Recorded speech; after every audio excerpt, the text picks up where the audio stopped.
The first time the HOA called the cops on my disabled uncle, I gave them the benefit of the doubt. The fifth time, I installed cameras. By the 14th call, I was compiling evidence. By the 30th, I had a plan. My name's Xander O'Connell. I'm a 37-year-old welder and part-time mechanic. I moved back to my childhood home in Crestwood Pines 6 months ago to take care of my uncle, Hank. Vietnam vet, double amputee, sharp as a tack, even if his legs are gone, and his patience for bullies is thinner than a razor blade. Hank had lived in Crestwood Pines longer than most of the houses had even been built. But that didn't matter to the HOA president, Amberly Whitmore. Early 50s, power-styled bob, and a voice that could strip paint off a wall. She ran the HOA like it was a military operation except more corrupt. The first 911 call she made was about a suspicious man loitering in front of Hank's garage. That man was Hank, adjusting his wheelchair ramp in the driveway. The next day, it was public intoxication. Hank was drinking a root beer on the porch. The officers came, apologized, and left. But Amberly kept dialing.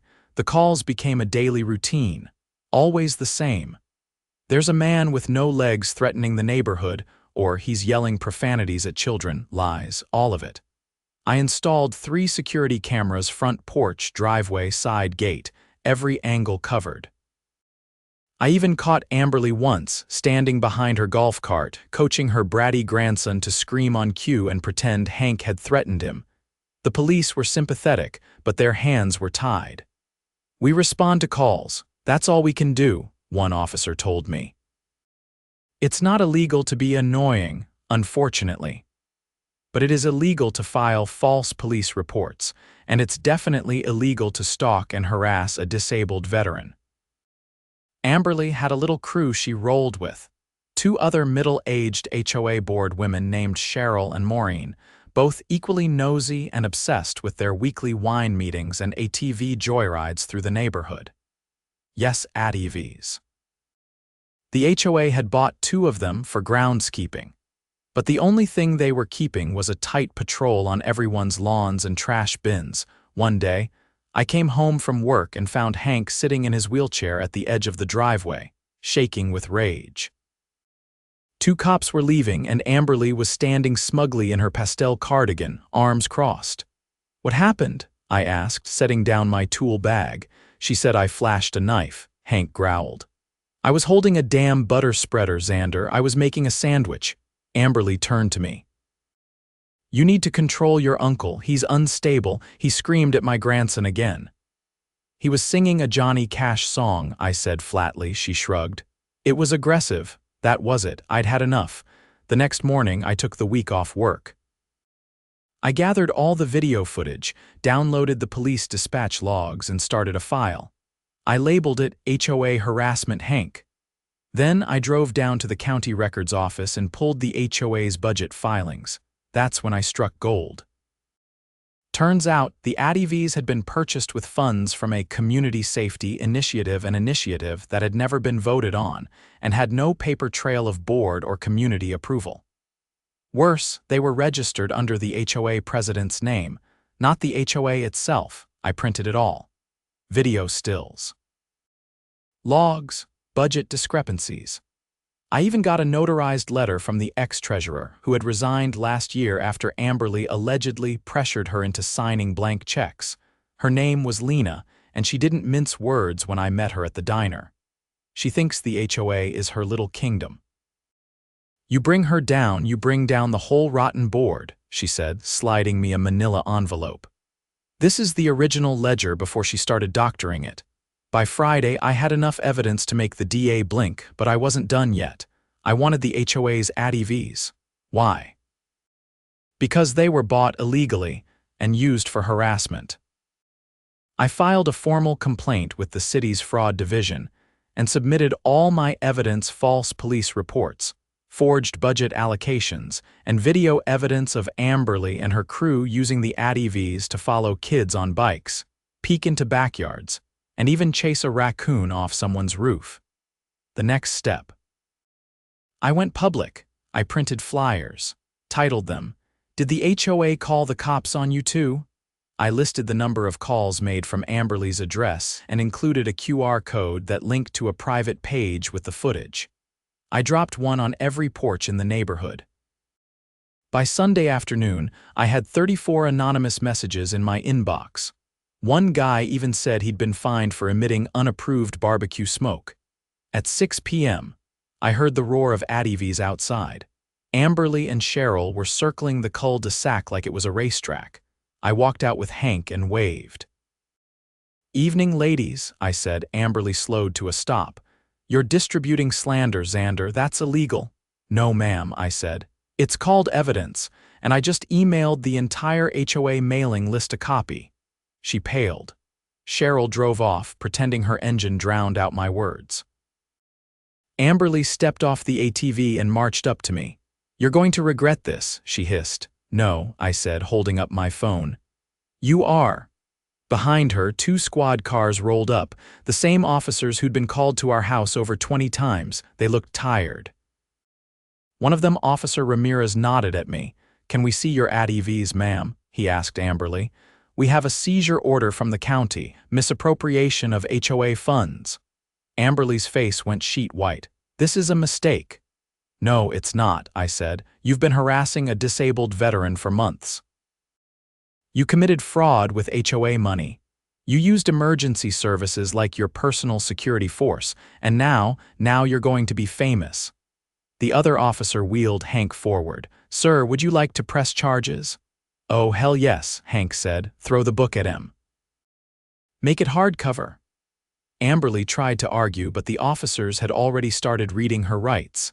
I leaned close and said, "You called 911 on my uncle every day. I just returned the favor. Except I brought receipts." And just like that, the queen of the HOA was dethroned by a welder, a veteran, and a neighborhood that finally had enough. The following Monday, I walked into the Crestwood Pines Community Center, not as a resident asking questions, but as a witness preparing to testify. The county fraud investigators were already there, huddled around long, folding tables littered with financial ledgers, receipts, and a few dusty file boxes Amberly and her board hadn't expected anyone to ever crack open. It smelled like burnt coffee and old carpet. A county clerk handed me a form to sign and pointed me toward a seat at the far end of the table. I wasn't the only one who'd come forward. Across the room, I recognized at least 6 other residents' folks who'd been slapped with fines for things like improper mailbox paint sheen and excessive wind chime volume. A woman with a worn navy briefcase and a tablet introduced herself as Investigator Calhoun. She didn't waste time. "Mr. O'Connell," she said, tapping through her files, "we've confirmed that the ATVs were purchased under fraudulent pretenses, but that's not the worst of it." She turned her tablet toward me. There was a spreadsheet labeled Special Projects and a series of payments made out to someone named Bradley Whitmore, Amberly's nephew. "Landscaping services," Calhoun explained. $6,000 a month, no license, no equipment registered to his name. And no one's seen him do a minute of yard work. I leaned in. "So she was funneling HOA dues through a ghost vendor." Calhoun gave a slow nod. "And if we're right, that's just one of several shell payments. We've got a forensic accountant reviewing the last 4 years. If it pans out, we're looking at felony embezzlement." I felt my jaw tighten. It had started with lies about butter knives and porch singing. Now we were staring down financial crimes that could land Amberly in prison. Back at home, Hank was watching an old war documentary with the volume turned higher than necessary.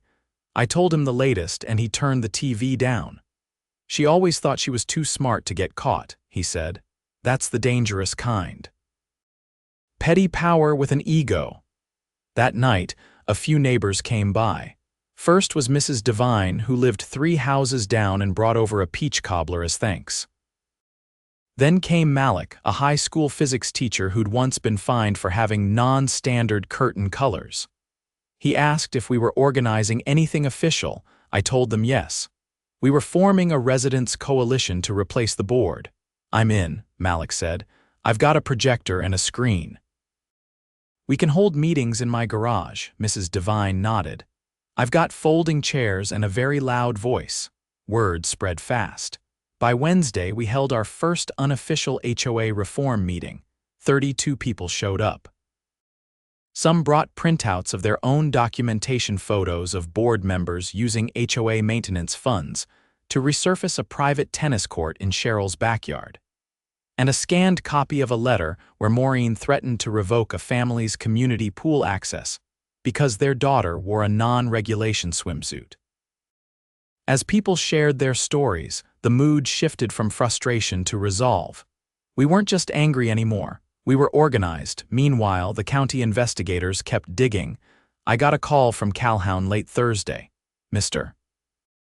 O'Connell, did you know the HOA filed a lien on your uncle's house last month? I froze. No, what lien? It was never sent through the county recorder's office, but we found a notarized copy in their files. It claimed unpaid fines totaling over $2,700. What fines? Most were for violations that don't exist in the bylaws. Improper flag display, non-compliant wheelchair ramp design, and get this, excessive seated occupancy during daylight hours. I didn't laugh. Neither did she. We've contacted the state attorney's office, Calhoun said. They're preparing charges for attempted property theft through fraudulent lien placement. That's a Class D felony. After I hung up, I walked out to the driveway where Hank was sitting, watching the sun dip behind the roof lines. I told him about the lien. They tried to steal my house, he said, voice low and steady. Yeah, I said. But they're not going to get away with it. The next day, the sheriff's department served search warrants on Amberly's home and the HOA office. Neighbors lined the sidewalks, watching officers carry out boxes of documents and computer equipment. A news van showed up around noon. By 2, Amberly was escorted out in handcuffs. Cheryl and Maureen followed before sunset. The footage ran on the evening news. Crestwood Pines was suddenly the face of suburban corruption. Residents cheered when the ATVs were loaded onto a flatbed truck and hauled off. One kid even held up a sign that said, "Traffic violation, no souls allowed." But we weren't done. Our next mission was to fix what the HOA had broken, not just legally but structurally. At our second coalition meeting, we voted to propose a complete board replacement. We reviewed the bylaws, real ones this time, and found the clause allowing a special election with a 2/3 resident petition. Malik drafted the petition. I printed it. Mrs. Devine and 3 volunteers canvassed door to door. Within 72 hours, we had the signatures. We submitted the petition to the interim board, now composed of neutral volunteers appointed by the county. They greenlit the special election for the following month. Meanwhile, I filed a civil suit on Hank's behalf. False police reports, emotional distress, attempted fraudulent foreclosure. With the criminal charges pending, our case had teeth. A local attorney named Felix Chin offered to take it pro bono. He'd lived in the neighborhood once. Amberly fined him for leaving his garbage bins out for more than 2 hours. "I've been waiting for this for years," he told us when we met at the diner. "You finally lit the match." A week later, I got a call from a number I didn't recognize. When I answered, the voice on the other end sounded exhausted. "This is Bradley Whitmore," he said.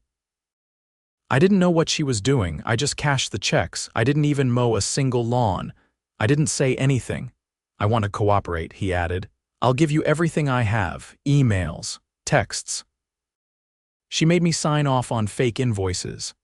"Then you need to talk to the county investigator," I said. "Not me," he sighed. "I will, I didn't want this. I didn't want any of this." I didn't feel sorry for him, but I did feel like we were about to hit critical mass. By the time the special election rolled around, Crestwood Pines looked different. People talked to each other again. Kids played in the street without being chased off by ATV patrols. The pool reopened with new guidelines written by actual residents. Even the community garden, which had been padlocked for some petty violation years ago, was thriving again. On election night, we gathered in Malik's garage. He projected the results on a white sheet strung across the wall. Every single one of our candidates won by a landslide. When the final tally popped up, Hank raised his root beer and said, "To tyrants getting evicted." We all toasted. That night I sat on the porch with him, watching the stars blink through the trees. For the first time in a long while, the neighborhood was quiet, peaceful. "They thought they could get away with it," Hank said. "They always do." "But they didn't," I replied. "No," he said, leaning back, "because you didn't let 'em, and we didn't." The first board meeting under the newly elected HOA was scheduled for a Thursday evening, held in the old community clubhouse that once served as Amberly's personal stage. Now, the dusty fake ferns had been tossed out, the framed Code of Standards plaque removed from its pedestal, and the walls repainted by volunteer residents who'd shown up with rollers and buckets 2 days prior. I arrived early with Hank, who wheeled himself in wearing a clean button-down and a Vietnam veteran's cap. He didn't say much, but I caught the way his eyes scanned the room, lingering on the empty corner where Amberly used to sit like royalty. A few neighbors were setting up the folding chairs, and someone handed Hank a clipboard to sign in. He waved it off and muttered that if they wanted to verify his presence, they could check the security footage. Malik, now the acting board chair, stood at the front with a stack of documents. "Tonight's agenda is accountability," he said. "Not just for the board, for the entire system that let things get this bad." No one clapped. Everyone just nodded. The new treasurer, a retired accountant named Della, passed out a breakdown of the remaining operating funds. What we saw made the room go quiet. Only $964 remained in the HOA's general account. The rest, nearly $130,000, was unaccounted for. Malik cleared his throat. That's what Amberly claimed was spent over the last 5 years. "The problem is we only have receipts for about 30% of it." I leaned forward. "How much of that is recoverable?" Della shook her head. "Depends on what the courts decide, and whether we can track the money." Before anyone could respond, a woman in the back stood up. She introduced herself as Claire, a property manager who just moved in 3 months ago. She held up a small black binder. "I found this under the floorboard in the HOA's old records closet. It's a ledger, not digital, handwritten, with initials next to every expense." Della took the binder and began flipping through it, her expression tightening with each page. Claire continued. "There are entries here for something called Sunset Project, monthly withdrawals, always in cash, no vendor listed." "Just initials." Della looked up. "These match the unaccounted withdrawals. They were being siphoned off under a fake initiative." Malik turned to me. "You said the fraud division pulled their computers, right?" "Yeah." "But if this ledger has entries that weren't documented digitally, then they kept a second set of books." Claire nodded. "Exactly. And look at this one entry lists a payment made in the form of a cashier's check to a group called Larkwood Infrastructure Solutions." I felt my stomach turn. That name wasn't familiar, but it sounded like a shell company. Hank spoke up from his spot by the wall. "Start digging into that name. Bet you a week's pension it doesn't exist." Della scribbled it down. "I'll run it through the state registry tonight." The meeting adjourned on a cautious note. The neighborhood was slowly recovering, but this ledger, it introduced a new layer of rot we hadn't seen yet. 2 days later, I got a call from investigator Calhoun. Her voice was sharper than usual. "We got the name Larkwood Infrastructure Solutions," she said. "It's not just fake, it's connected to an open criminal investigation in another county. Same pattern. HOA funds redirected, cash withdrawals, ghost vendors. Only in that case they found a buried septic system installed over a utility easement. Violated 3 state codes. Massive environmental damage. What does that have to do with us? They used the same cashier's check trail, the same forged signatures, and get this, one of the bank accounts used to deposit the checks belongs to Cheryl's son." I gripped the phone tighter. "Then that Sunset Project wasn't just fake, it's tied to a laundering scheme." Calhoun didn't deny it. "We've called in the State Environmental Bureau. They're sending a team to Crestwood Pines Monday morning to inspect every area the HOA ever claimed to upgrade. If they find something buried or built illegally, it's going to turn this into a state-level felony case. That weekend, I couldn't sleep. I kept thinking about the grassy lot near the southern edge of the neighborhood, the one that had been fenced off for erosion control for years. No one had ever seen work done there, but the HOA kept referring to it in budget memos. Monday came, and with it, a convoy of state trucks. Calhoun and her team met the environmental inspectors at the lot. I tagged along, not as a resident but as the guy who'd cracked the whole thing open. They broke the padlock and stepped through.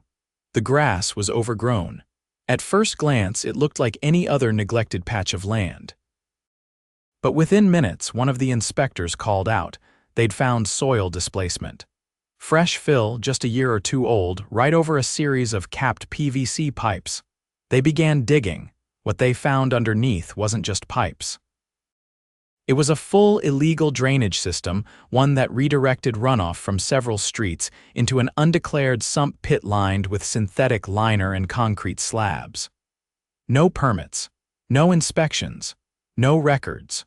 Worse, the drainage led into a stormwater creek that connected to a local watershed. "This is criminal negligence," one of the inspectors muttered. "If this liner fails, it could contaminate the whole water system." Calhoun turned to me. "This just became a felony environmental violation, and now we've got motive for the embezzled funds." I stared at the pit. "They paid themselves with HOA money to build this, and didn't even do it right." "They didn't care," Calhoun said. "They thought no one would ever find it." 2 hours later, Cheryl's son was picked up by state troopers. He tried to transfer funds out of the shell account that morning. Maureen's name surfaced next. She'd signed off on the land designation as non-developable community green space, a lie that let them avoid permits. News broke by evening. This time, it wasn't just local. The state attorney general's office held a press conference, listing the charges: conspiracy to commit fraud, environmental endangerment, unlawful misappropriation of community funds, and attempted concealment of unlicensed infrastructure. Amberley, still awaiting trial, was hit with an additional charge: orchestrating and approving a covert construction project while lying to the county zoning department. The fallout was massive. Homeowners from other neighborhoods began contacting us, asking how we'd done it. We weren't just a cautionary tale anymore, we were a blueprint, but it wasn't over. The Environmental Bureau required the illegal drainage system to be dismantled. The cost, $48,000. The HOA didn't have it, and unless we found a way, the entire neighborhood could be fined. At the next coalition meeting, I stood up. "We can't let their mess destroy what we've rebuilt, so here's what we're going to do." I outlined a plan. We'd reach out to local contractors, residents, friends, allies, ask for volunteer hours. I'd handle the welding and pipe removal. Malik knew a guy with a backhoe. Claire had a contact in the Watershed Administration who could advise us on compliant restoration. We passed a motion to request a temporary grant from the County Environmental Board. Malik and Della filled out the application that night. Within 3 days, we were approved for a $35,000 remediation fund, contingent on community labor matching the rest. We tore the system out over 5 weekends. Neighbors showed up in coveralls and gloves. Kids helped haul debris. Hank supervised with a coffee thermos in hand, issuing sarcastic commentary when someone dropped something or hit a rock. When the last PVC pipe was pulled from the mud, we laid native grasses over the trench and installed a wooden sign: "Community restored by the people who live here." No HOA funds, no board approval, just residents who refused to be lied to again. A month later, we stood before a judge in small claims court. Hank's civil suit had its day. Felix Chin presented evidence of trauma, stress, and the attempted lien. Amberley's defense team tried to argue misinterpretation of policy. The judge didn't buy it. He awarded Hank damages and ordered a formal apology to be read publicly at the next HOA meeting. But Hank declined. He didn't want Amberly's voice in the air again. "Let her write it," he said, "and stuff it in the mailbox. I'll use it as a coaster." We all laughed. But that night, when the neighborhood lights twinkled on and the air smelled like fresh-cut grass instead of fear, I knew something had shifted permanently. This wasn't just a win. It was a reckoning.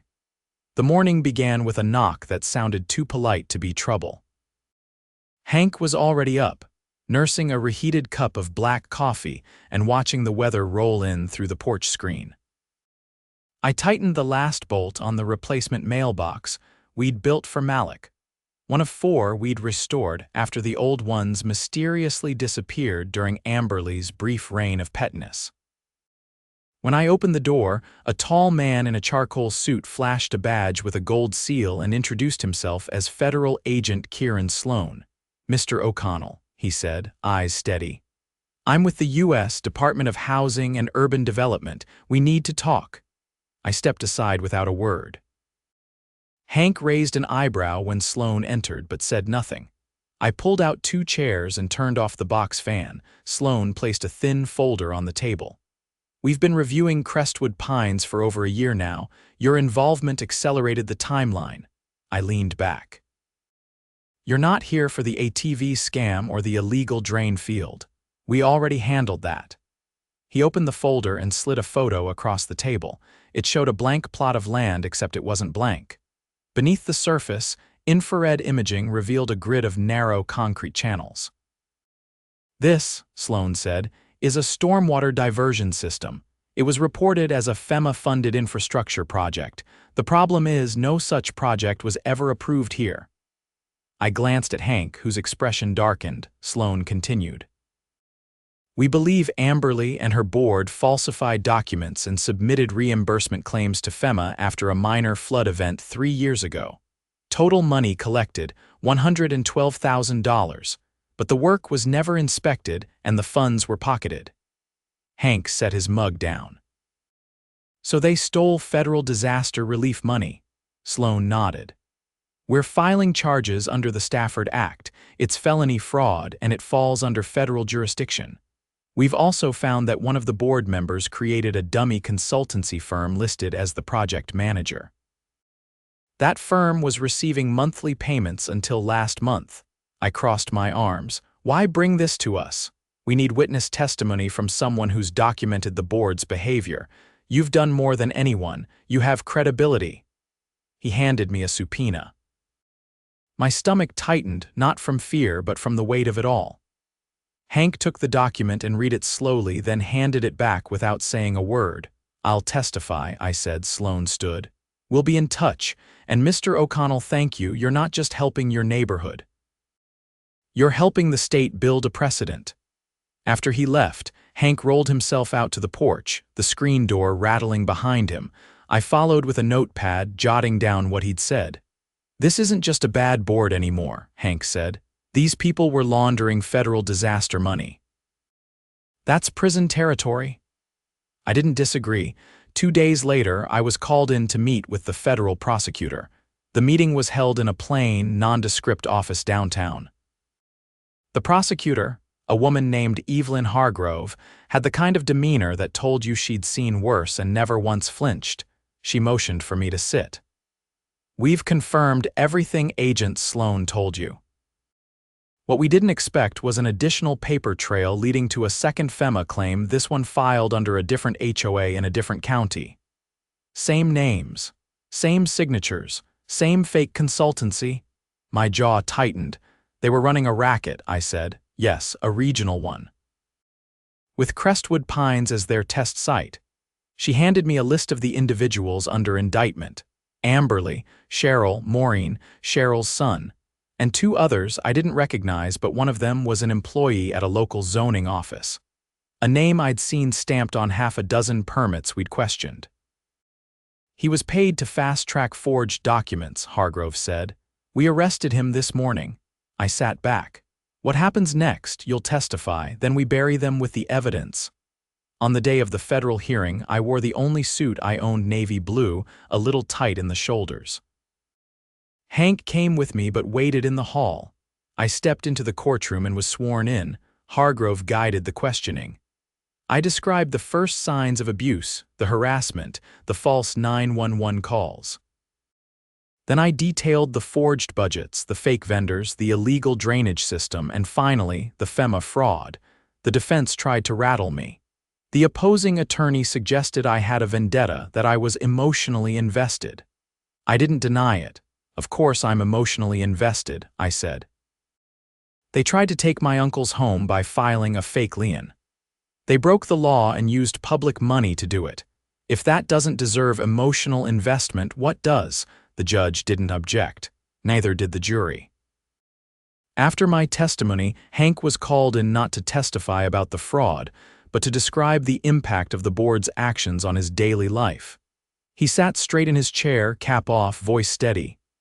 They used their power to isolate me, he said, to make me feel like a threat in my own home. I didn't fight in a war to be bullied by golf cart tyrants in pastel sweaters. The courtroom chuckled. The judge didn't stop it. The trial concluded 3 days later, guilty on all counts. Amberly was sentenced to 12 years in federal prison. Cheryl got 9. Maureen, 7. The zoning official, 10. Cheryl's son cut a deal and got 5 with probation. The fraudulent consultancy's accounts were seized, and the money what hadn't been spent was returned to FEMA. Crestwood Pines received a federal grant to rebuild the infrastructure the right way. Not because we asked, but because we'd exposed a wider corruption network. The grant came with oversight, which we welcomed. Malik was appointed as resident liaison to the Regional Planning Council. Claire joined the audit committee to ensure no future board could operate without transparency. The ATVs, officially auctioned off by the Sheriff's Department. One was bought by a local wildlife rescue organization. The other was dismantled and repurposed into a mobile garden trailer that now sat outside the community center, filled with herbs and tomato plants. As for Hank, he finally got the modification on his wheelchair ramp that he'd been requesting for years, a proper hydraulic lift system, funded by a Veterans Assistance Program I helped him apply for. The first time he used it, he looked 10 years younger. Smooth as butter, he said, rolling onto the porch. The neighborhood changed, not just in policy, but in spirit. Residents who once kept to themselves now hosted rotating block dinners. Someone built a community lending library near the cul-de-sac. Kids biked freely again, and no one patrolled them with clipboards. I took a contract welding job in the nearby city, but kept my hours flexible. There was still work to do helping the new HOA rewrite the bylaws, setting up a neighborhood response plan for real emergencies, and mentoring other communities dealing with their own corrupt boards. One afternoon, a woman from a neighborhood 2 counties over showed up. She'd read about what happened and brought a flash drive. "They're doing the same thing to us," she said. "I don't know who else to turn to." Hank rolled up beside me and squinted at the drive. "Looks like we've got another fire to put out," he said. I took the drive and smiled. "Let's light it up." And just like that, we weren't just Crestwood Pines anymore, we were the resistance.